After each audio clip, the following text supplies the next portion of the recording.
अस्सलाम वालेकुम जी, मैं हूं इश्तियाक अब्बासी और मेरे साथ हैं शाहिद अली। आज का वीलॉग जो है वो 2022 कैसा गुजरा हमारा, उस हवाले से करेंगे। और आज हमने खुसूसी तौर पे हमारे साथ एक नए मेहमान हैं जिनको हमने मदऊ किया है। ब्रांड मार्केटिंग का तजर्बा रखते हैं और अपनी फील्ड में उन्होंने लोहा मनवाया है। तो बासी साहब, अगर आपकी इजाज़त हो तो मैं दावत दूंगा जी बिल्कुल मसूद साहब हैं जो हमारे साथ मौजूद हैं, जिनको खुसूसी तौर पे आज हमने बुलाया है कि पीटीआई की पर्टिकुलरली 2022 के अंदर और उससे पहले जो पीटीआई का टर्म था उसके अंदर पीटीआई की क्या अचीवमेंट्स रही हैं, तो उसके ऊपर बात करने के इसी हवाले से कंपैरिजन भी हो जाएगा कि थोड़ा सा 8-9 महीने इम्पोर्टेड गवर्नमेंट ने क्या किया और 2022 में जो 4 माह से पीटीआई थी उन्होंने। शुक्रिया इजाज साहब, आपने हमें टाइम दिया और हमारे चैनल पर आप तशरीफ लाए, स्टूडियो में तशरीफ लाए, आपका बहुत शुक्रिया जी। तो इजाज साहब थोड़ा सा इस हवाले से हमें बैकग्राउंड देंगे कि 2022 में और उससे पहले जो पीटीआई की 2018 में गवर्नमेंट आई, तो उस वक्त से लेकर 2022 9 अप्रैल को खान साहब 9 अप्रैल की रात को खान साहब ने डायरी उठाई और डायरी उठा के वो अपने घर चले गए।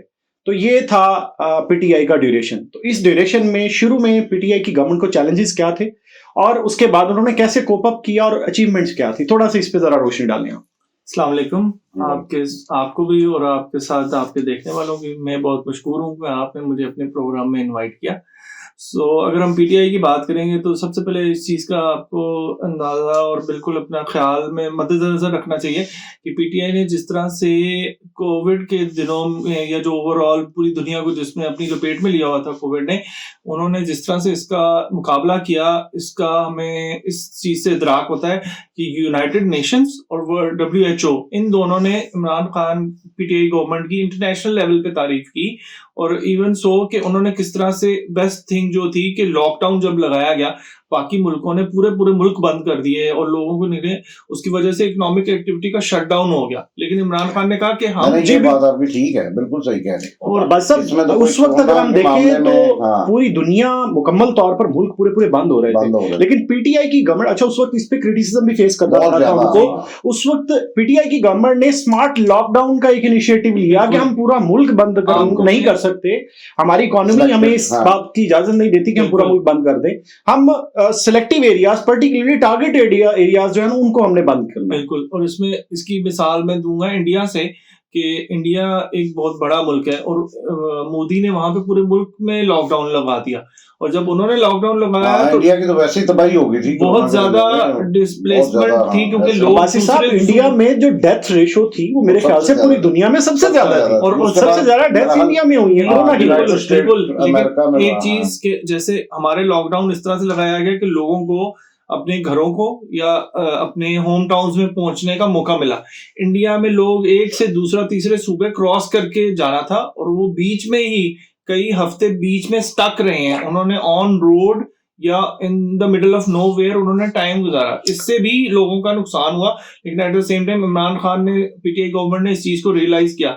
जो हमारी एनसीओसी कमेटी थी उसने इन सारी चीजों को इस तरीके से कोऑर्डिनेट करके चलाया कि इकोनॉमिक एक्टिविटी पे भी हर्ज ना है और लोग अपने ओवरऑल जो सोशल और इकोनॉमिक प्रोसेस है उसको भी चला सकें। तो ये एक मेजर था। उसके अलावा अगर आप देखें, सबसे अच्छी चीज जो इन्होंने की कि इमरान खान की जब बात की जाती है ना कि रियासत मदीना का, वो एक कॉन्सेप्ट है, एक बात है, लेकिन आप ये देखें कि बाहर के मुल्कों में हेल्थ इंश्योरेंस होती है, वो कॉन्सेप्ट इधर लेके आए। सोशल सिक्योरिटी होती है जैसे अमेरिका और लंदन में है, बड़ा अप्रिशिएट किया। ममालिक ने भी उसको इस चीज जो आपका सेहत कार्ड था वो हर जगह पे आपको अप्रिशिएट किया गया। और पर्टिकुलरली ये सेहत कार्ड का जो इनिशिएटिव, इस पे अगर हम थोड़ी सी रोशनी डालें तो मेरे ख्याल से ये मच नीडेड था, पर्टिकुलरली वो तबका जो गुर्बत की लाइन से नीचे है। सो वो मुश्किल अपना 2 वक्त की रोटी जो है उनको नसीब होती है। सो उनके लिए इलाज करवाना एक ख्वाब है, एक अच्छे अस्पतालों में जाकर उनके लिए ख्वाब है। तो उस वक्त मतलब अभी भी देखें तो ये इनिशिएटिव कंटिन्यू या डिसकंटिन्यू किया है गवर्नमेंट, अभी भी उसको कर दिया, लेकिन फेडरल ने उसमें कोई बजट नहीं रखा और ना फेडरल सपोर्ट कर रहा है उस तरह। लेकिन पंजाब और केपीके में स्टिल अभी भी चल रहा है और बड़ी अच्छी इसकी वॉइस आ रही है और बड़ा जो इलाज करवा रहे हैं वो बड़े मुतमईन और दुआएं देते हैं इस हवाले से। अब सब पीडीएम की गवर्नमेंट ने कोशिश, एक बीच में एक अनाउंसमेंट हुई थी कि हम इसको कंटिन्यू करेंगे एक डिफरेंट नेम के साथ, के बेनजीर सेहत कार्ड के नाम से या इस तरह के नाम से, लेकिन कंटिन्यू उस तरह से नहीं किया गया। अगर दूसरे इस तरह के जो इनिशिएटिव थे जिसमें लंगर खाने आ जाते हैं, तो उस तरह के भी जो इनिशिएटिव थे वो बंद कर दिए गए थे। लंगर खाने के साथ साथ एहसास प्रोग्राम है, जिसमें के उससे भी बड़े लोगों की हेल्प हुई है, उससे भी लोगों की हेल्प हुई है। और पनाह गाहें वाला जो कॉन्सेप्ट था कि जो लोग रातों को सड़कों पे सो रहे होते थे उनके लिए बकायदा इंतजाम किया गया। और इसमें इन्होंने किसी मतलब एक चीज जिसमें कहूंगा कि ये बिला इम्तियाज था, इसमें कोई पॉलिटिकल फैक्टर इन्वॉल्व नहीं था। और इसमें वो बात वही है कि इसमें जो दुआएं और नेक नामी पीटीआई गवर्नमेंट ने कमाई होगी, इसकी कोई मिसाल नहीं मिलती। इससे पिछली गवर्नमेंट्स ने इस तरह का कोई ऐसा कदम नहीं उठाया। जी इजाज़ साहब ये बताएं कि जब 2018 में पीटीआई की गवर्नमेंट आई थी, तो उस वक्त सबसे बड़ा पीटीआई के लिए जो चैलेंज था वो क्या था, माशी चैलेंज? साहब उसमें जो 2-3 चैलेंजेस थे मेजर, उसमें सबसे बड़ा ये था कि सबसे पहले बैलेंस ऑफ पेमेंट्स जो था बिल्कुल डिस्टर्ब था, उसको इमरान खान ने सेट करने का टारगेट सेट किया। साथ ही साथ फॉरेन रेमिटेंसेस हमारे कम थे बहुत, और रोशन डिजिटल अकाउंट भी इसी कड़ी। और third but not the least, इसके साथ साथ आपकी जो डेट हमने पे करना था उसके लिए हमें बजट में कोई गुंजाइश पैदा करनी थी, और उसके लिए हमें बेहतर उसको ऑब्वियसली उसकी तंजीम में इजाज़ साहब, इस बात से मेरे ख्याल से कोई भी इनकारी नहीं होगा कि पीटीआई के दौर में रिकॉर्ड रेमिटेंसेज आई हैं पाकिस्तान में, रिकॉर्ड रेमिटेंसेज। खान साहब ने स्पेशली तौर पे अपील की थी जो हमारे ओवरसीज पाकिस्तानी भाई हैं उनसे, तो इस दौर में रिकॉर्ड रेमिटेंसेज हमारे पाकिस्तान में आंख बंद करके भेजे गए हैं। बिल्कुल 19 बिलियन से उठ के 31 बिलियन डॉलर्स पे आ गए। और ये इसमें खान साहब की मेहनत है, इसके साथ गवर्नर स्टेटमेंट रजा बाकिर की मेहनत थी, और उन्होंने बाहर मुख्तलिफ मुल्कों में जाके सेमिनार्स करवाए, रोशन डिजिटल अकाउंट की अफादियत को बताया। सारे बैंक्स ने इस पे बकायदा एक टीवीसीज बना के लोगों को जरा वो कैंपेन अच्छी की थी और उसके रिजल्ट्स भी बड़े अच्छे आए थे। उसमें सिर्फ यही नहीं था, मुख्तलिफ तरह की इन्वेस्टमेंट उसके साथ आना शुरू हो गई थी। सिर्फ जितने स्पैन में जब से रोशन डिजिटल आया और जब तक इमरान खान की गवर्नमेंट थी, वो $4 बिलियन का रिजर्व इस पे बिल्ड कर चुके थे, और अब ये जो रिजर्व है अराउंड $1 बिलियन पे है। जस्ट अच्छा, इजाज़त साहब नाजुक मोड़ पे है। बिल्कुल, दुनिया के सबसे बड़े मोड़ का नाम नाजुक मोड़ है। इस मोड़ से पाकिस्तान 75 साल से गुजर रहा है, लेकिन ये और साहब ये मोड़ खत्म नहीं हो रहा है, ये मोड़ खत्म नहीं हो रहा है। अच्छा इजाज़ साहब, हम हमारे नाज़रीन को ये बताएं कि पीटीआई के दौर में जो 2018 से 2022 का दौर है, उसमें इंफ्रास्ट्रक्चर के हवाले से किस तरह के काम हुए? 2-3 चीजें जो खान साहब ने और पीटीआई गवर्नमेंट ने सबसे अच्छी की वो ये थी कि आपको पता है कि हमारे मुल्क में पावर सप्लाई का एक मेजर इशू है। उस चीज को दराक रखते हुए, और ये कि हमारी डिपेंडेंसी जो आईपीपीज पे ज्यादा थी, उस चीज को कम करने के लिए खान साहब ने डैम्स के ऊपर ज्यादा जोर दिया। इसमें दिया मीर बादशाह डैम और साथ में मोहम्मद खान डैम और इस तरह के 1-2 डैम छोटे काफी। अच्छा भाई साहब, 10 डैम्स पे काम अगर हम देखें तो दौर में पीटीआई की हुकूमत से पहले किसी ने भी पर्टिकुलरली डैम्स की साइड पे तवज्जो नहीं दी।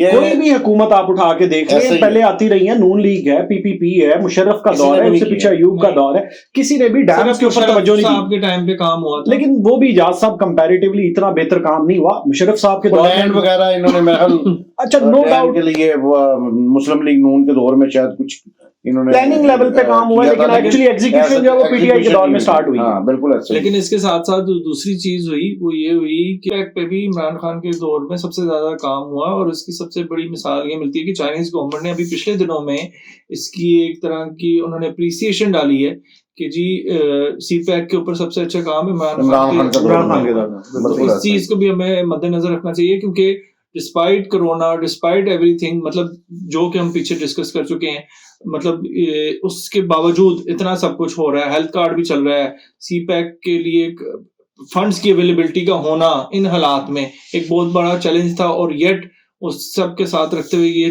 प्रोजेक्ट्स चलाए गए, और फिर एक अप्रिसिएशन आना चाइना की तरफ से, तो ये किसी अचीवमेंट से कम नहीं है। अगर इसको मैं क्लोजिंग नोट पे एक छोटा सा जो कमेंट है वो करूं, तो वो मेरे ख्याल से मेरे लिए जो पीटीआई दौर की जो सबसे बड़ी अचीवमेंट थी वो यूनाइटेड नेशंस के फ्लोर के ऊपर खड़े होके जो बात करना, पर्टिकुलरली खत्म नबूवत के हवाले से, क्या बात, और वो मेरे ख्याल से सबसे बहुत बड़ी अचीवमेंट है, प्लस पॉइंट, सबसे प्लस पॉइंट, सबसे बड़ी अचीवमेंट मैं उसे कहूंगा। उसकी वजह ये है कि हम बेसिकली मगरबी दुनिया को ये बताना चाह रहे थे कि जिस तरह हमारे लिए हमारे प्यारे नबी हज़रत मोहम्मद सल्लल्लाहु अलैहि वसल्लम, उनकी अहमियत क्या है हमारी जिंदगी में, हमारे लिए वो कितने अहम हैं, हम क्यों चाहते हैं कि उनके बारे में खुदा ना खास्ता किसी भी किस्म का कोई गुस्ताखाना मवाद जो है वो उसके बारे में बात भी की जाए उनके बारे में, तो ये हमारे लिए बहुत सेंसिटिव टॉपिक है बीइंग अ मुस्लिम। तो इसके बारे में बाकायदा एक नेशनल लेवल पे, इंटरनेशनल लेवल पे एक कैंपेन चलाई, दुनिया को इस बारे में आगाह किया, मालूमात दी,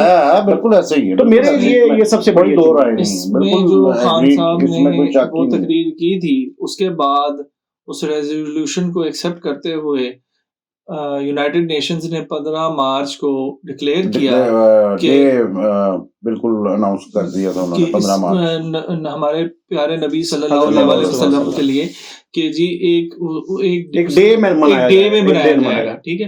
तो इससे इदराक हमें होता है कि खान साहब की वो जो तकरीर थी और जिस तरह से उन्होंने केस इंटरनेशनल कम्युनिटी के आगे पुट अप किया है, उससे पता चलता है कि how well was the case और कितना स्ट्रांग उनका था इसमें। और इसी की वजह से यूनाइटेड नेशंस, और जो कि आपको ये भी पता है कि यूनाइटेड नेशंस में most of the people are foreign nationals, उसमें मुस्लिम नुमाइंदगी नहीं है, और येट उसके बावजूद ये इतने स्ट्रॉन्ग रेफरेंस के साथ हो जाना एक काबिले मतलब मैं कहता हूँ अप्रिसिएशन, बहुत बड़ी अप्रिसिएशन। तो नाज़रीन, ये थी हमारी थोड़ी सी हमने कोशिश की कि जो 2022 में पीटीआई की अचीवमेंट थी, उसके जो चैलेंजेस थे उसको हम सम अप करें थोड़े से दौरानिए के अंदर। हम शुक्रिया अदा करते हैं इजाज़ साहब का, जो हमारे स्टूडियो में जिन्होंने वक्त निकाला, तशरीफ़ लाया और अपने राय से हमें आगाह किया। इसके साथ ही इजाज़ साहब को, इश्तियाक अब्बासी को और शाहिद अली को इजाज़त दीजिए। मिलते हैं इंशाल्लाह अगले व्लॉग में। अगर आपको हमारा कंटेंट पसंद आ रहा है तो बराए मेहरबानी कमेंट्स कीजिए, हमारी वीडियोस को लाइक कीजिए और हमारे चैनल को सब्सक्राइब कीजिए। अल्लाह हाफिज़।